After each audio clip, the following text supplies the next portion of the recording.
Capitaine Jacob Pelletier. Tiens, Vincent Tremblay, je vais te laisser débuter. Jacob, j'imagine que c'est pas le départ que vous espériez en finale de la Coupe du Président. Comment tu as vécu ce match-là? Écoute, je pense qu'on a connu une bonne moitié de première période. En deuxième, ça a été correct. Je dirais qu'en troisième, on a eu un relâchement un peu.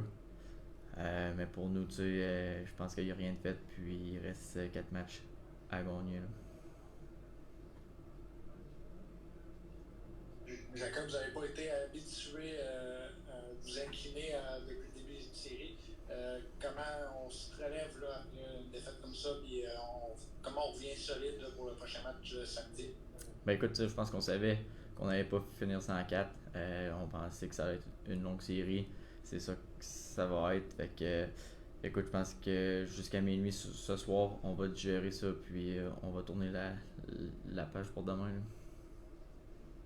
Vous aviez quand même bien commencé le match dans les 10 premières minutes, mais avec la scène qui s'est passée avec Jérémy Michaud, avez-vous l'impression que ça vous a cassé un peu les reins ou cassé votre élan de début de rencontre? Oui et non, je pense que je te dirais qu'on n'a pas fait les petits détails qu'on faisait avant.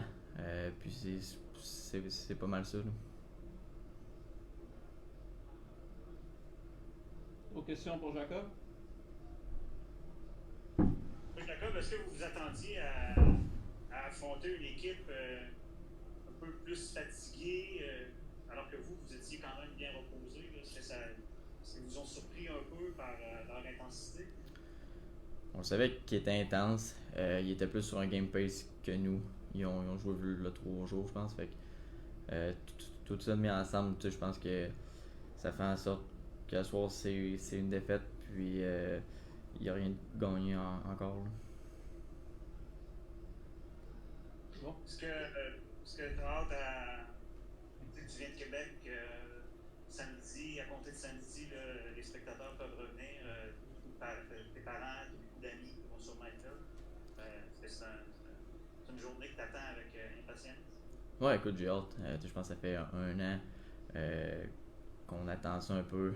Puis de pouvoir jouer ici en finale, je pense que c'est un rêve un petit peu. Là. Merci beaucoup, Jacob. C'est ça.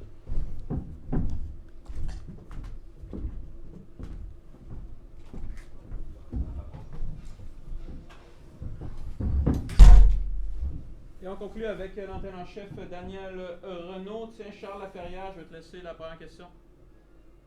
Merci beaucoup, Maxime.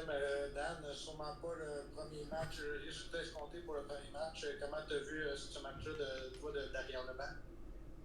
Ouais, c'est assurément pas le résultat désiré. En même temps, j'ai trouvé que c'était un bon match de hockey. On a eu un excellent départ. On n'a pas su garder cette cadence-là pendant 60 minutes. Je pense que plus le match avançait, plus on avait de la difficulté à gérer notre rondelle, à prendre des bonnes décisions avec la rondelle. Puis c'est là qu'on s'est un peu mis dans l'eau trouble. Qu'est-ce qui a fait que vous n'avez pas été en mesure de garder le rythme que vous aviez au début du match? Un mélange de différents facteurs, mais en même temps, je pense que Victoriaville a joué un excellent match. Je répète depuis 48 heures que c'est une excellente formation. C'est une formation qui est bâtie pour jouer du hockey de série. Puis c'est exactement ça qu'ils ont fait à soir. Urtubise a été excellent devant son filet. Ils ont bloqué plusieurs lancers. Chapeau à eux. Ils ont fait tout ce qu'il y avait à faire pour obtenir un résultat positif ce soir. Vincent Tremblay. Sans Robida et sans Gaucher qui est encore suspendu, est-ce que tu as l'impression que ça devenait une mission quand même périlleuse là, contre les Tigres? Oh, c'est sûr que c'est des individus qu'on a manqués dans notre line-up. C'est des joueurs qu'on apprécie énormément. Mais en même temps, je vais préférer me concentrer sur les 20 joueurs qui portent le chandail. On avait 20 joueurs en uniforme. Puis, je veux dire, on n'a pas réussi à faire ce qu'on avait à faire pendant 60 minutes pour soutirer la victoire ce soir. Stéphane Leroux. Est-ce que, Dan, à force de se faire dire qu'on est bon, qu'on est beau, qu'on est fin, ça l'a pu jouer un petit peu? Ou as-tu l'impression que ça peut être une bonne chose malgré tout? Là? Non, mais j'ai pas ce feeling-là pour vrai. Si j'avais senti qu'on n'avait pas travaillé, si j'avais pas senti qu'on avait un désir de compétitionner ou une hargne dans nos actions, oui, j'aurais peut-être opté pour cette hypothèse-là. Mais ce soir, je pense qu'on a vu deux équipes qui méritaient d'être en finale, deux équipes qui ont compétitionné. Malheureusement, ça prend un gagnant puis ça prend un perdant. Puis ce soir, c'est les Tigres qui l'ont emporté. Est-ce qu'il y a au juste Robida? Bah, c'est sûr et certain que je ne commenterai pas là, à ce temps-ci de la saison. Ok, excuse-moi, mais il va-tu jouer le prochain match ou il est out pour un bout? Je suis pas mal confiant qu'il va être en mesure de disputer la prochaine game. Ok, merci. Plaisir. Kevin ou Charles, une autre? Oui, moi j'avais une autre question. Dan, les Tigres, après les coups de sifflet, ils brassent ça un peu. Les joueurs ont quand même gardé le camp. Tu as souvent parlé des punitions un peu niaiseuses d'indiscipline, de frustration. Les gars ont quand même gardé leur camp. Est-ce que c'est quelque chose que tu as quand même apprécié ce soir, là, malgré les coups et les brassages un peu après les sifflets? On a fait beaucoup de bonnes choses. Côté discipline, absolument rien à reprocher à notre groupe. On a fini la soirée avec 34 lancés, 13 occasions de marquer. On a fini avec un nombre quand même impressionnant de mise en échec.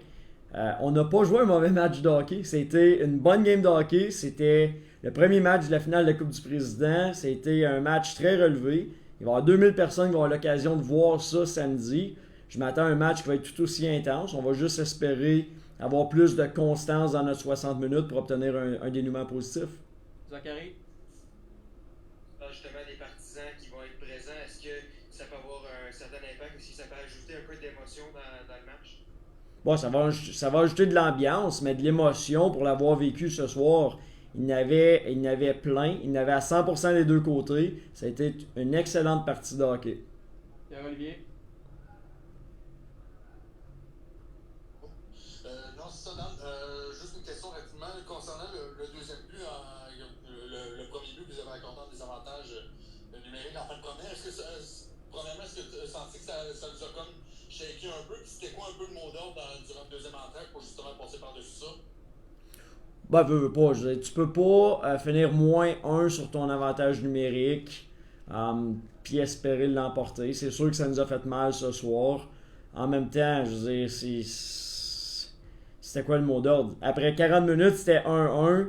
Puis le mot d'ordre, c'était de tout faire pour aller chercher la troisième période. C'est la seule chose qu'on contrôlait à ce moment-là. Puis c'est pas ça qui est arrivé. C'est bon pour le coach. Merci beaucoup, Dan. Merci, gang. Merci tout le monde. Bonne soirée. Salut, Pierre. Salut, Max. Merci.